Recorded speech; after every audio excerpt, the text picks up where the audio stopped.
السلام علیکم ګرانو دوستانو. نن به زه تاسو وایم چې د افغانستان او د سریلانکا حکومت تېره شپه یوه په زړه پورې لوبه ترسره سوله. هغه لوبه خو افغانستان وګټله. هغې نه لوبې نه وروسته بیا د آی سی سي له طرف نه د افغانستان لوبغاړو ته سپیشل مبارکي ورکړل سوې ده. آی سی سي خاص کر کوم لوبغاړي یاد کړي دي او څه ویلي دي د دغو باره کې هغه به زه تاسو سره شریکوم او بل به زه تاسو ته د افغانستان پخوانی کیپټن اصغر افغان بیا دغسې وایي چې دغه آسیا کپ چې کوم ده دغه د افغانستان ده او دا به که خیر افغانستان ګټي. ویډیو تر آخره پورې وګورئ، په هر څه به تاسو پوهیږئ. نو راځم اول زه تاسو ته وایم چې د آی سی سي له طرف نه هم دغه تېره شپه چې کومه لوبه ترسره سوله د افغانستان او د سریلانکا کوم چې افغانستان ډېر په اسانۍ سره هغه لوبه ګټلې وله چې د افغانستان لپاره دغه لوبه کې فضل حق فاروقي 3 لوبغاړي آوټ کړي دي. آی سی سي له طرف نه اول خو فضل حق فاروقي ته مبارکي ورکړل سوې ده چې دومره ښه بولنګ یې په دومره غټ سټیج باندې یعنې وکړه. یعنې د فضل حق فاروقي ډېر زیات تعریفونه کړي دي. بل خاص کر دغه رحمان الله ګوربز شاټونو ته آی سی سي ډېر حیرانه پاتې سوی ده.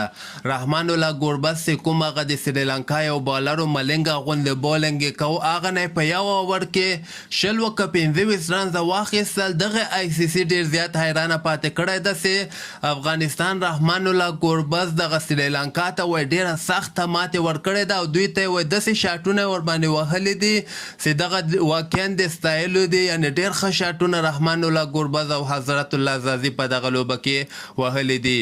او همدغسې دریم نمبر باندې چې کوم لوبغاړی ده دغه د افغانستان محمد نبي بولنګ ته یعنې آی سی سي ډېر زیات حیرانه پاتې سوی ده چې په دغه دوبۍ پیچ باندې محمد نبي ډېر ښه بولنګ یې ترسره کړه او ډېره ښه کیپټنسي وکړله او افغانستان ته مهمه لوبه وګټله.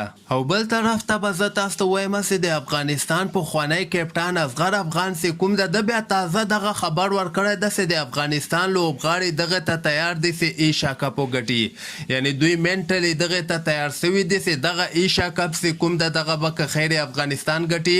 او ماته چې څنګه د افغانستان او د سریلانکا چې کومه لوبه ترسره سوله او دومره په اسانۍ سره یعنې وګټله، د ما ورنه اوس همدغه تمه ده چې دغه ایشا کپ به د افغانستان لوبغاړي ګټي او که چېرته دوی پریشر لاندې را نسي او همدغسې زړوله لوبه وکړي نو زه مو یقین سره تاسو ته ویلی سم چې د افغانستان لوبغاړو چانس شته ده چې دغه ایشا کپ عین تر فاینله پورې موځي او فاینل هم وګټي. نو تاسو هم خپل نظر لاندې ما سره په کامنټ کې شریکولی سئ او د کرکټ تازه خبرو لپاره تاسو دغه چینل هم در سره سبسکرایب کولی سئ.